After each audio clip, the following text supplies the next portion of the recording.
Hello everyone, welcome to a brand new Incros video.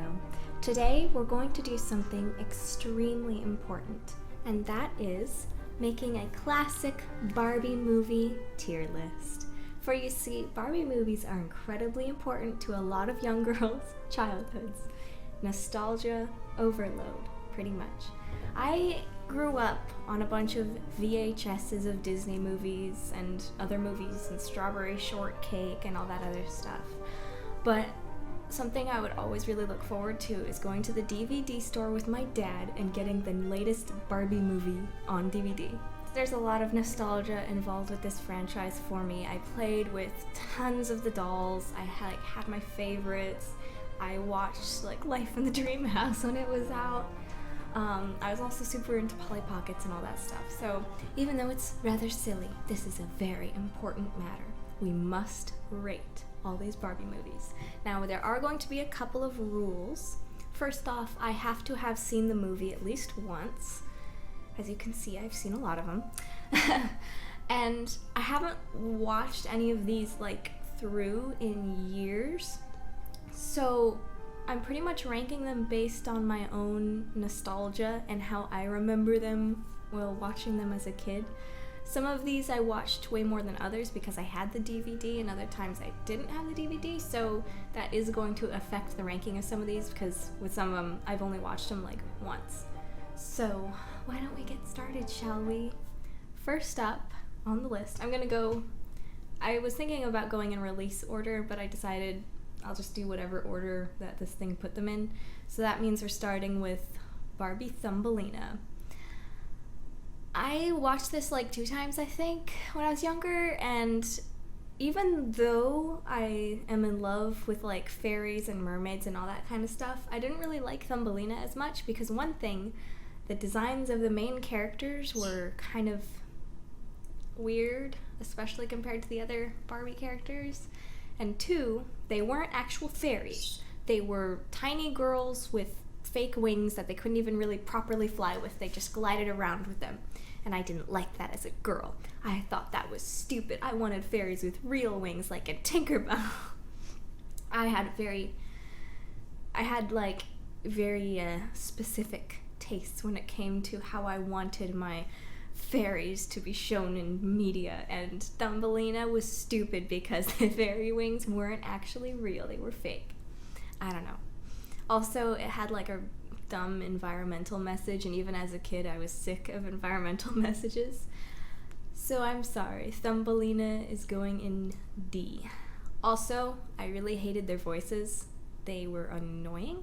But on the plus side, my sisters and I did get the Thumbelina Barbie doll figures, and we did enjoy those. Next up is Barbie, A Fairy Secret. I think I only watched this one once, and it was later into my childhood when I wasn't into it as much. And the one thing I remember from this one was that it was set during modern times, and also Ken got kidnapped. I remember that's the biggest that's the biggest thing I took away from it, was that Ken was kidnapped in it. And I also just didn't really remember liking the movie that much. I thought it was kind of silly, but also that was because I was growing up, I was getting kind of out of it. I'm gonna put it in D. Barbie and the Diamond Castle. This also was kind of a little bit later on in the timeline. So I also was a little not as much of a fan of this one. I remember really liking the beginning with the 2 friends, and I think their dogs are pretty cute. I forget. I'll just put it in C, I guess.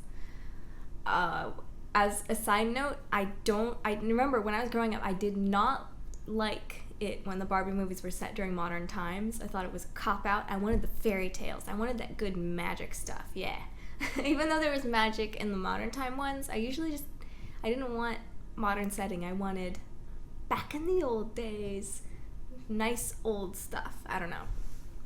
You'll find that I had some very specific tastes when I was a kid. Speaking of stuff that is fairy tale, we have Barbie Magic of Pegasus. I liked this one a lot because it had Pegasi in it. It had a talking Pegasus in it. The Pegasus turned out to be her sister, and she turned back into a human, and it was this cool magic curse stuff, which I loved. It was also set like during a wintry time period, I think. I remember this one pretty well. And it was like an adventure story. It was a full-on fantasy adventure story starring Barbie and a Pegasus that could talk, and it was awesome. And there was like a whole scene with like the scary ogre, and like it was like really tense, and she had to get out of the food bowl or something. She was gonna get cooked alive if she didn't escape. And there was like I said, there was like an evil curse, and there was a bad guy who had cursed all his previous wives into like ogre-looking girls, and they had to rescue them and turn them back. But I remember really liking this one, except I didn't really like the polar bear. The one thing I can quote from this movie is the polar bear saying, "Sparkle, sparkle." Overall, I really liked it because it pretty much was fantasy adventure movie for girls, and I liked it, so I'm gonna put it in A. Next up, Barbie and the Three Musketeers.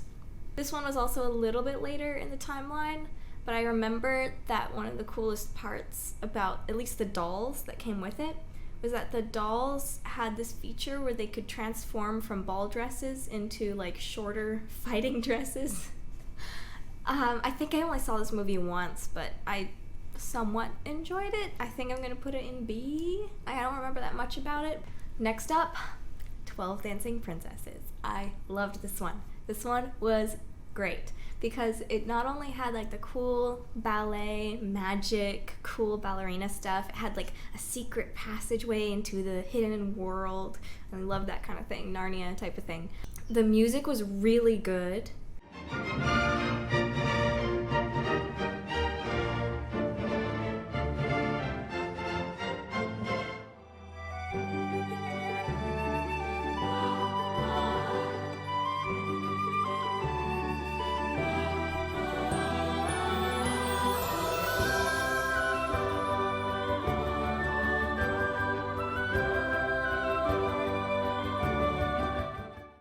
Story about sisterhood, so I really enjoyed that because I would watch it with my own sisters, and we would be like, "Oh, I'm that sister. Oh, that's me. I'm Blair. I'm the blonde one. I'm the little girl." You know, that kind of thing. It was really adorable.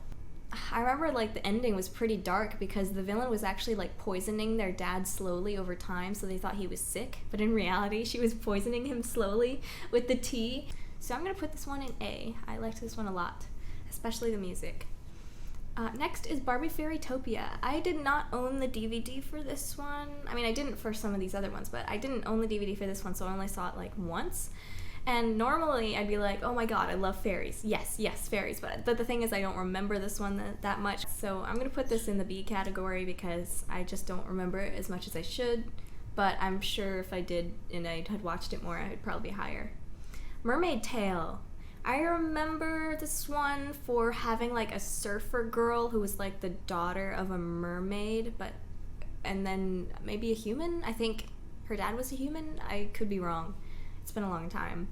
But I liked a lot the idea of the story of a human girl that finds out she has a mermaid ancestry and she actually can become a mermaid. And so she goes and visit her mermaid mom, and there's like this whole adventure. I don't remember that much about it, but I'm gonna put it in solid B category for having a good premise that I liked when I was younger a lot. Island Princess. Okay. I really, really liked the music. The music was the best part for me. I liked the design of like the island, and there was a lot of beautiful colors. But the one thing I really didn't like was some of her animal companions, specifically the elephant.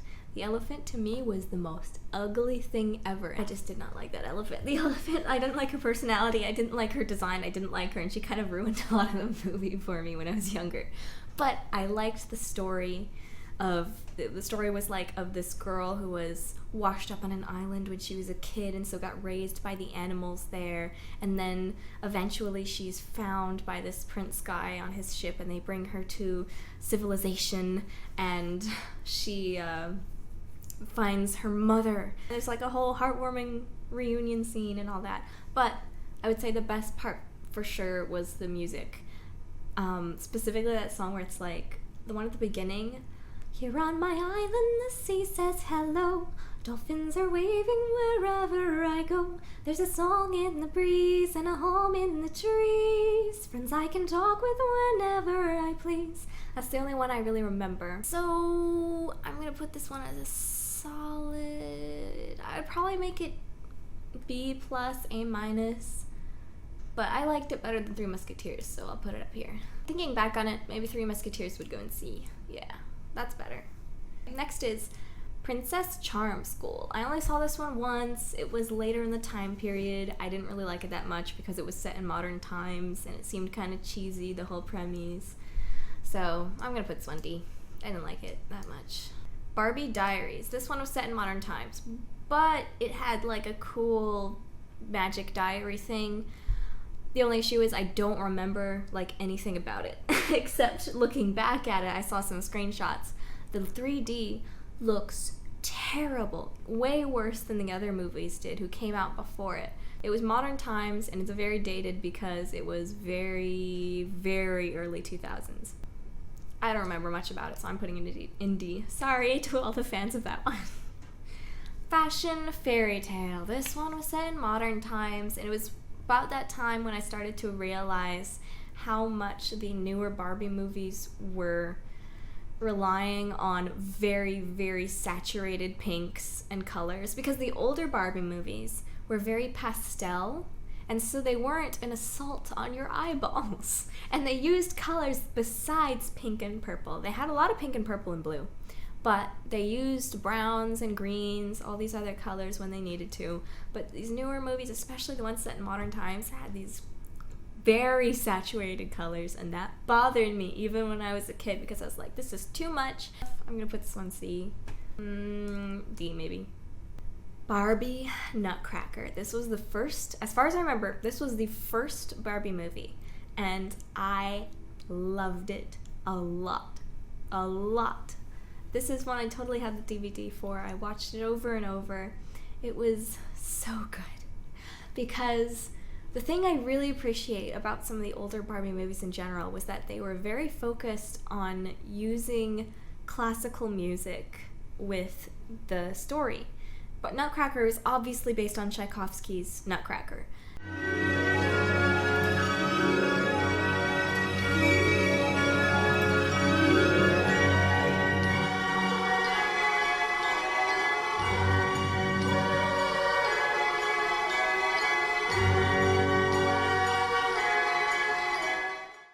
There was this whole thing of like Clara shrinking down to the toy level and she was like really tiny and they went to this beautiful candy world and there's like the general peppermint guy, or I don't know, but there was like this whole backstory of the prince and like Barbie discovers the prince's backstory as time goes on, and the relationship between her and the Nutcracker is like pretty great compared to some of the other like even Disney prince romances at the time.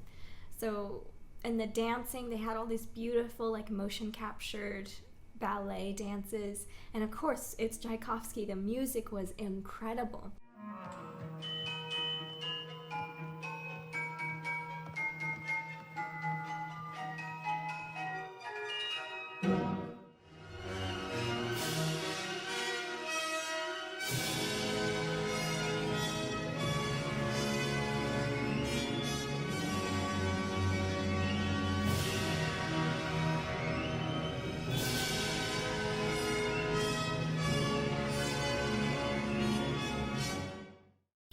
The Barbie movies were really, really good at introducing young girls and kids to classical music.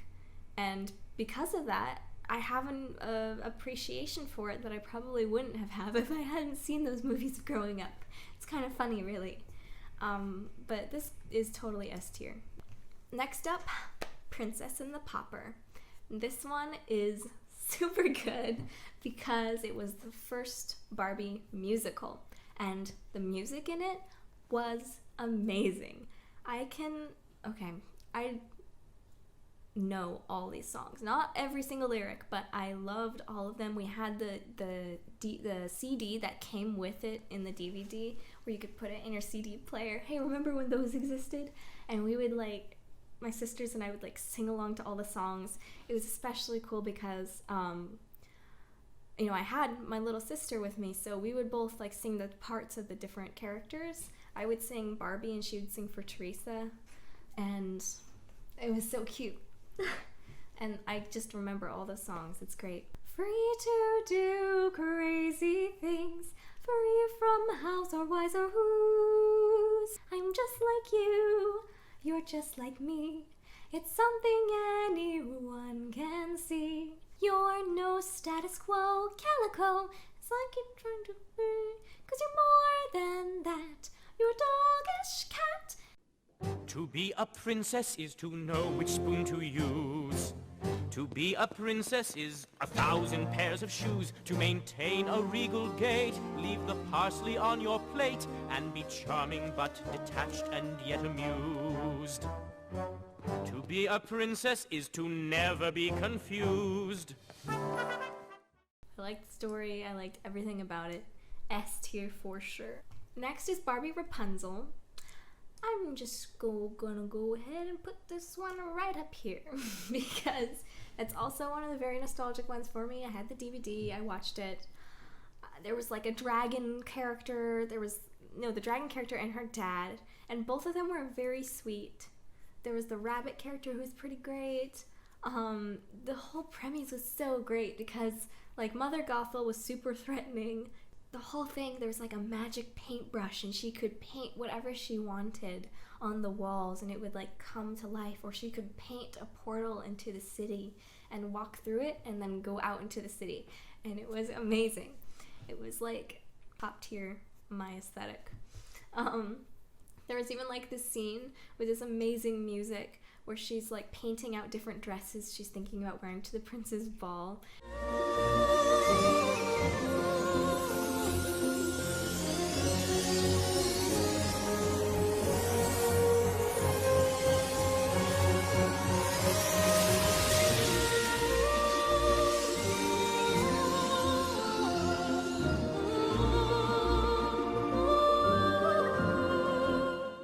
This dress in particular was my favorite. The Picasso looking one. I loved that one. And I was like, I want her to wear that one.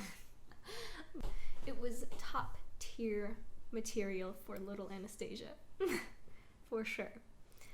In fact, I remember when Tangled came out, I was kind of in awe at how much it was similar to the Barbie version, which came out years before. Tangled is my favorite Disney movie, by the way. So I don't have anything against Tangled, but I did find it insane how both of them have blonde hair, both have a purple dress with like puffy sleeves, both have like painting as their thing. Like Rapunzel in both Barbie and the Disney movies had a thing for painting on the walls. Both of them have a very threatening Mother Gothel. Both of them have a dragon. Oh wait, Tangled doesn't have a dragon. Sorry, Tangled, you're the inferior movie. I'm joking. Next up, Barbie Swan Lake. I love this one. This is another one based off of Tchaikovsky's work, and because of that, there's a ton of Tchaikovsky music in the movie, and it is incredible.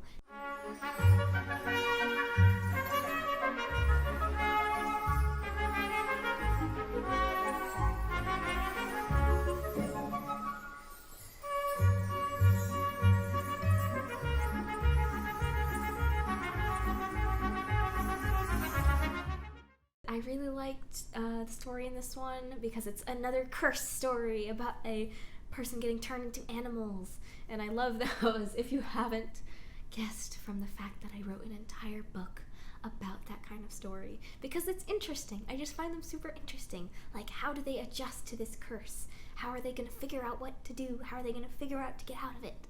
Maybe they can use their new forms to their advantage. That doesn't happen as much in this movie, but it was just super cool, and it's probably what inspired me a lot when it comes to Dragon Queen as well. I was also surprised at how similar the plots were to the actual play of Swan Lake. There's some stuff in here that is very similar to the book, but also, not the book, very similar to the original play. But it does take its own liberties, of course, because it needs to. And at the end of the original Swan Lake, the prince and princess die. So they kind of had to change that in this movie, and I'm glad they did, because little me would have not liked to see that. But the scene, oh my god, the scene with Odile dancing with the prince and Odette watching is from the play. And the way they did that scene in the movie was like so dramatic. Oh my god, little me was going, oh my god, no, don't get tricked by her.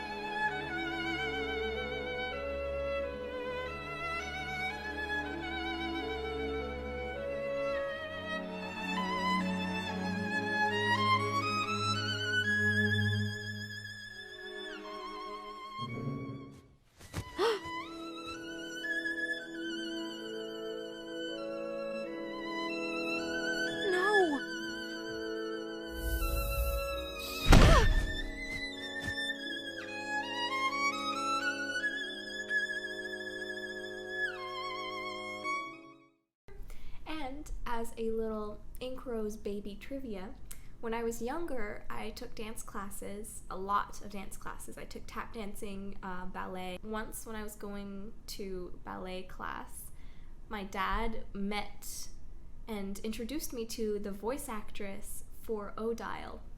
And she did the voice a little bit for me, and I was freaking out because I was like, oh my god, it's the villain girl from the Barbie movie, Swan Lake.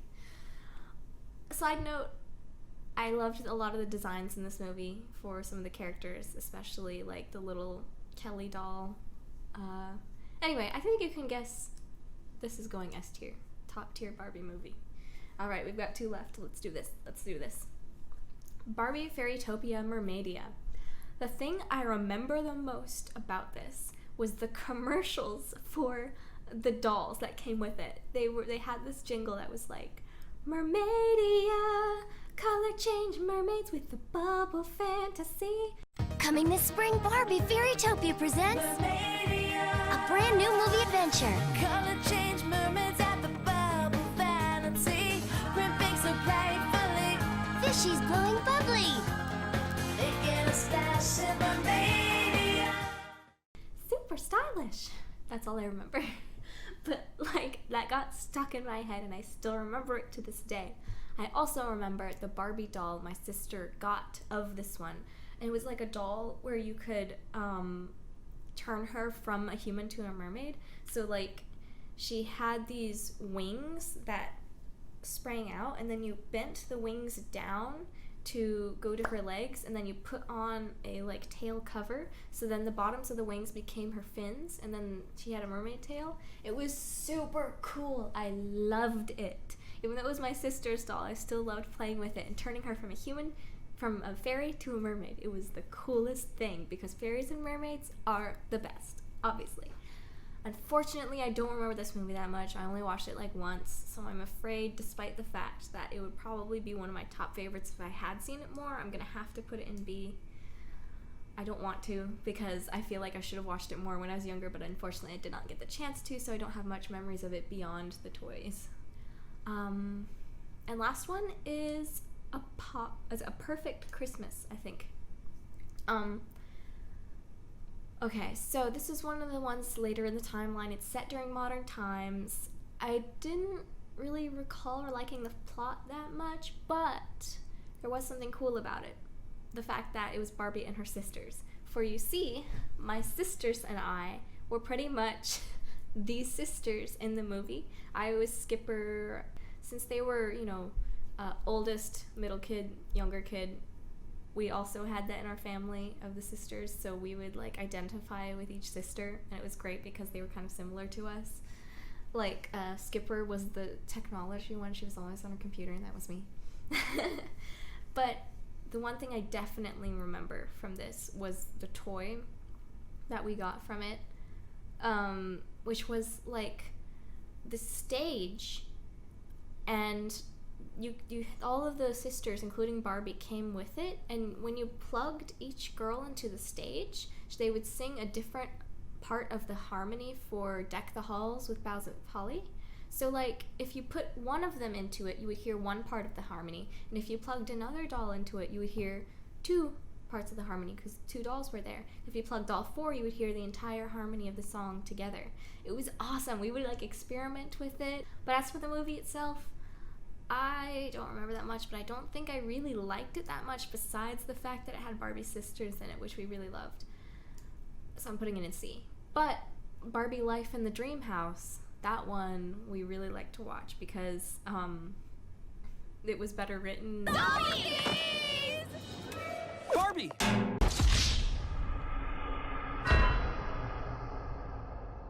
Anyway, that's my Barbie movie tier list, which I'm sure the world definitely needed. Thank you for coming down this stroll of nostalgia with me.